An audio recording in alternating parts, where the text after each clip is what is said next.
Thanks for joining us tonight here on Arc Salt Lake. I'm Brian Schnee. It is Friday evening, July 18th. Tonight, taking a look at some wildfire statistics that are a little bit higher this year than the data of some of our past years. And we're talking with experts about firefighting successes despite the large incidents we have seen so far this season.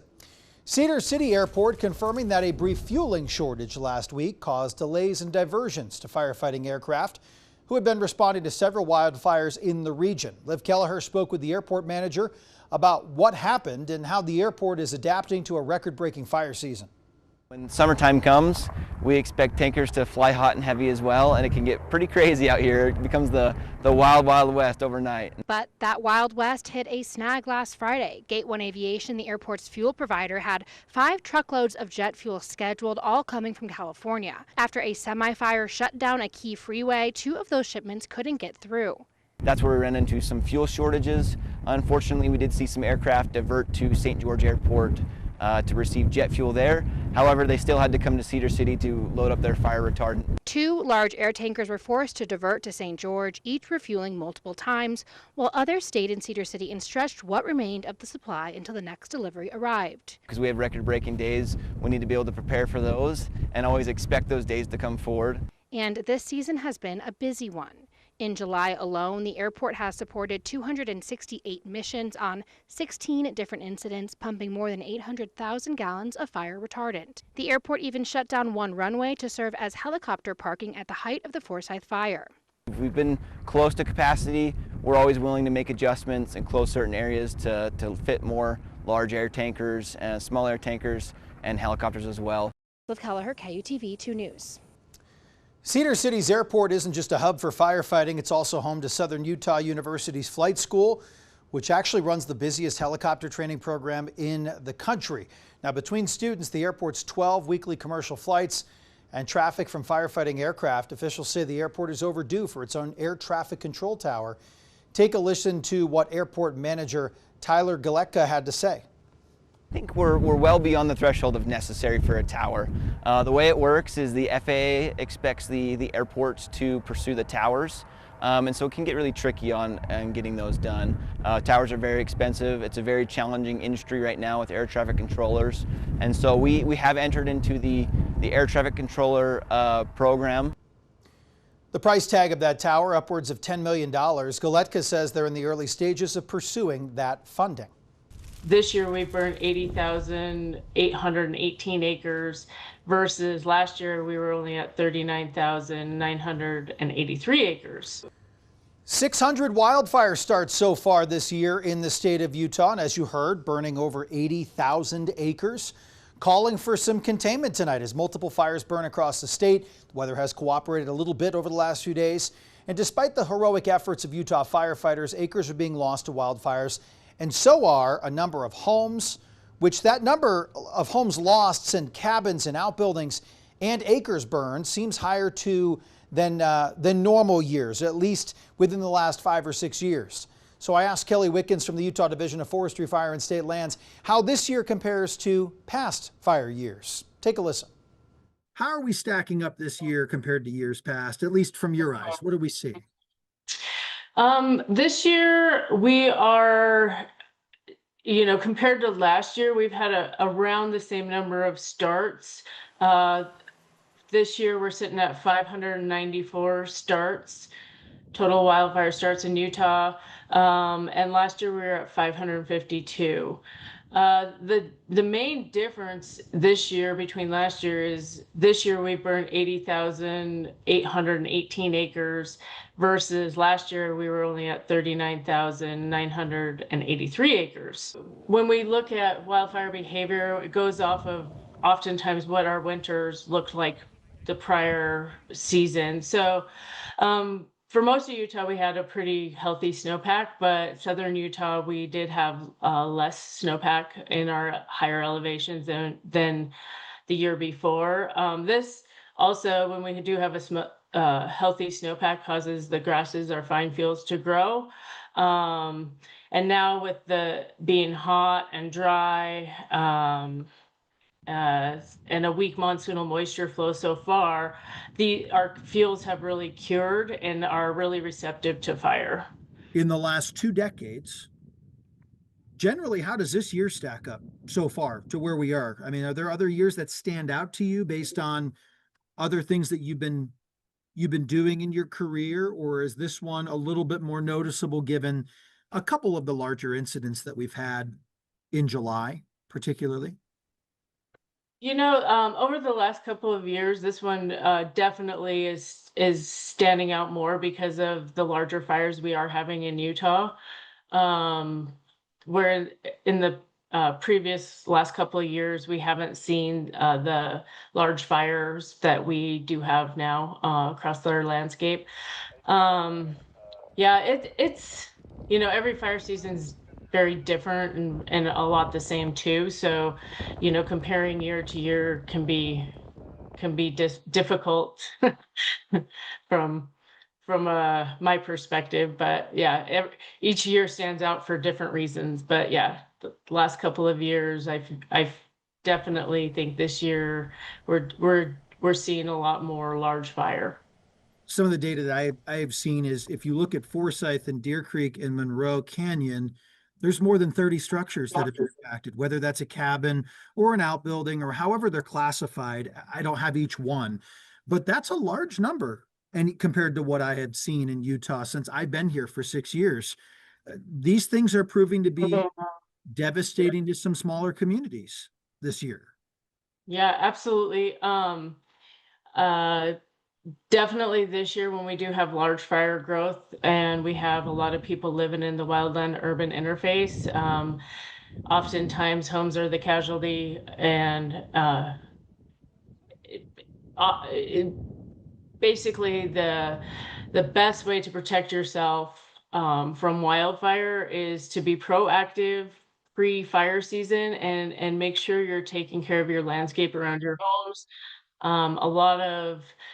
A lot of times, just mowing your grass and keeping the sprinkler on your lawn and making sure you don't have anything such as firewood or other flammable objects near your home can help save your home in times like this.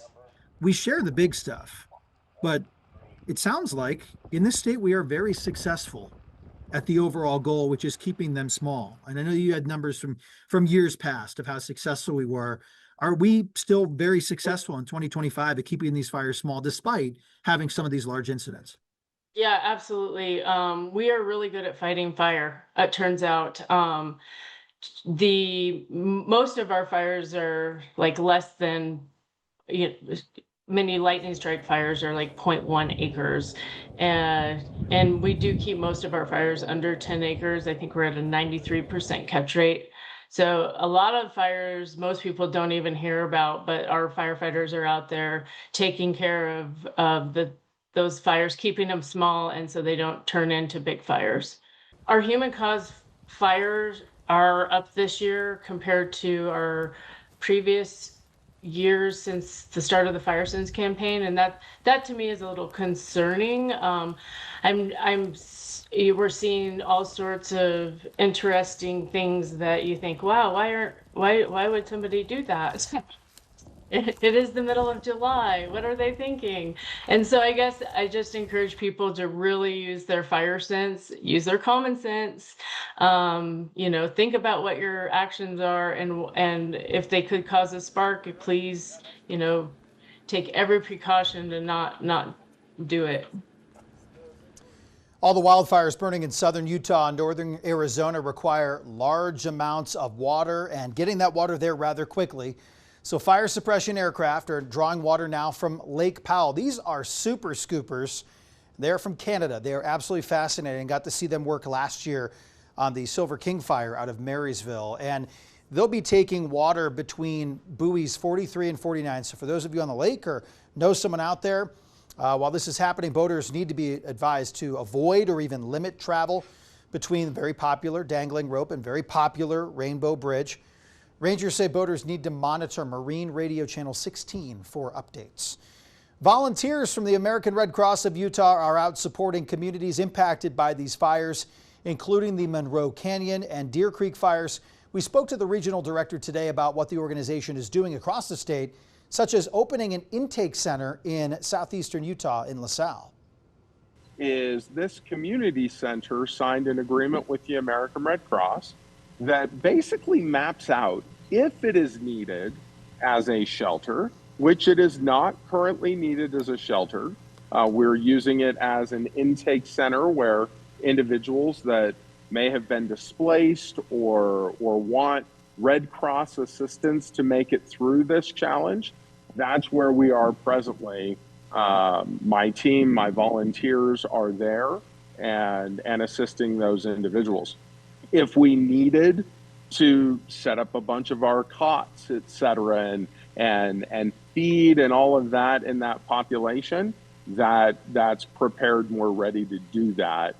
Should that need arise. We don't believe that it will at this point, but if it does, we are prepared and ready. We have volunteers and resources staged outside of the Monroe fire. So we are present and able to assist in that moment that we're needed. At this time, we are there in more of a support fashion. We do not have, when the fire is still burning, we are unable to go in and do more kind of disaster assessment in the burned area until our partners of fire department, emergency managers, let us know that it's safe to do so. So we're still in that initial phase in the Monroe fire, while those partners and the fire departments are working to get that fire under control. We are assisting with anyone that has been displaced. They are always able to call us directly, and then we're able to start working with them and help them identify what their needs are. Earlier this week, 4 Utah volunteers were sent to Canada to help those who have been displaced by wildfires in the Manitoba province. Over 2.5 million acres in that area have burnt this wildfire season. Coming up on Arc Salt Lake, new mini-series on Japanese American history in a place not too far away from Park City. Belonging in Utah, up next.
When we started featuring Japanese American history in our Belonging in Utah specials, a viewer in Park City emailed our Jamie McGriff, giving the heads up about a place that was once a farming refuge for a group of Japanese Americans during World War II. Now, turns out it's connected to a much bigger story. In Wasatch County, just east of the Jordanelle Reservoir, visitors will likely see these temporary signs. They highlight the area's ties to Japanese American history. In 1942, this place was once known as Keetley Farm. I've heard it three ways: Keetley, Keetley Valley, and Keetley Farm. This is Howard Yamamoto of San Pablo, California, which is in the San Francisco Bay Area. He shared his early childhood memories about Keetley Farm and life. Okay, when the war started, I was 4 years old. It's a wonder that you can still remember things, even at that age. When he was a child, Japan launched a surprise attack on the U.S. Pacific Fleet at Pearl Harbor in Hawaii. That attack on December 7, 1941, led to World War II and ignited widespread fear and prejudice against Japanese Americans. The FBI was swooping down and arresting many Japanese men, and they were taken away without any arrest warrants, without any warning, or without any representation of a lawyer. February 19, 1942, U.S. President Franklin D. Roosevelt signed Executive Order 9066. It targeted those who were deemed a threat to national security and authorized their removal from the West Coast to incarceration camps located further inland. It's estimated more than 125,000 people of Japanese ancestry were forced into those guarded camps. However, there were those who came up with a plan to avoid the camps. This gentleman by the name of Fred Wada got together initially his relatives. So he made it a point to find some way to get out of California, and he went to Utah. Jamie McGriff reporting, but it wasn't easy getting the help that he and other Japanese families needed in order to be in Utah. Keep an eye out for a future Belonging in Utah, where we will share more of this story. Time to check in on the weather here with meteorologist Sean Kelly with our first alert forecast. Happy Friday, everyone. It is a gorgeous evening right now. We started off with mostly cloudy to overcast skies for much of the day. Now look at this. We've got some clearing out there. It's a gorgeous evening with temperatures that are also a little bit cooler than normal today. We've had highs into the upper 80s to low 90s up and down the Wasatch Front with some storms that are inching closer and closer to the area. Cooler than normal conditions and also cooler than yesterday at this time here for the northern part of the state. We're a good 2 to 5, even 11 degrees cooler from yesterday.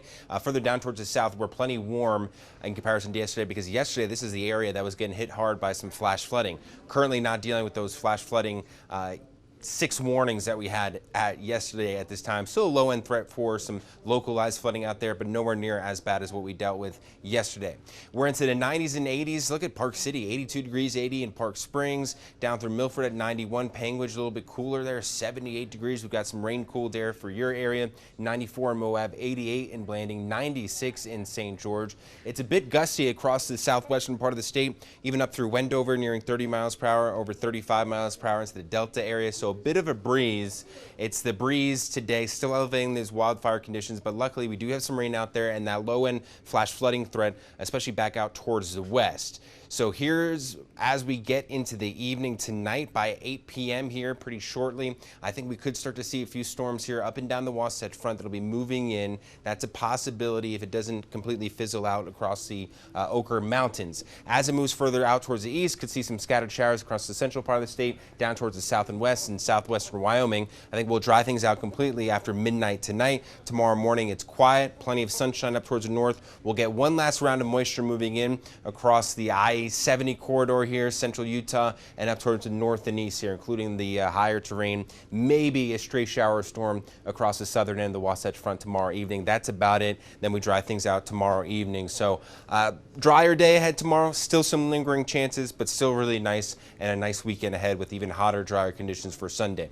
So those lows overnight, we're cooling things down into the 70s and 60s. Highs tomorrow into the 90s. We've got an RSL game tomorrow evening. Going to be great weather for that. Again, that stray shower will be south of the area tomorrow afternoon.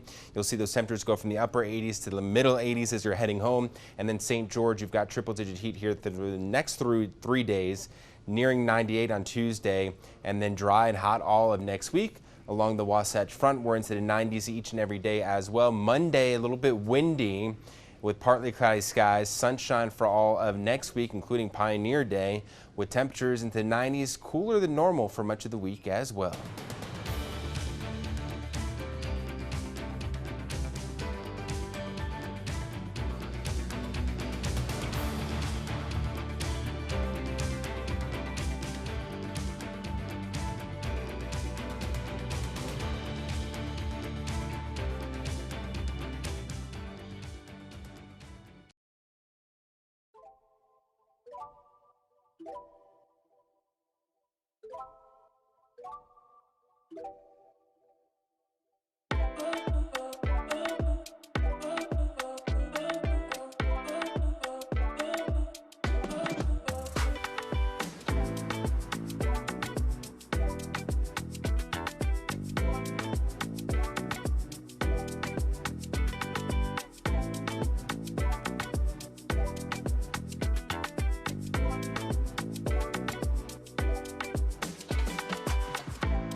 The Deer Creek fire has scorched nearly 16,000 acres along the Utah-Colorado border. It is now 17% contained. They just upped it about 6% in the afternoon hours. New video from the Madison Fire Department from Rexburg, Idaho, showing its crews assisting with firefighting efforts in San Juan County, likely doing some backburning, obviously some night work when everything is very pronounced. The iconic sled from Orson Welles' classic film Citizen Kane has sold for a record amount at auction. The pine sled, famously known as Rosebud, sold at Heritage Auctions for $14.75 million. Makes it the second most valuable piece of wood and other things or movie memorabilia ever sold. Behind the ruby slippers from The Wizard of Oz for $32.5 million. That happened last year. People like these things. They're willing to spend a lot of money. The prop has belonged to Gremlins director Joe Dante since 1984 when he stumbled upon it at a studio lot. Dante called the record sale a testament to the enduring power of storytelling. We will try to do more of that storytelling with things like this on Monday night at 7. See you then.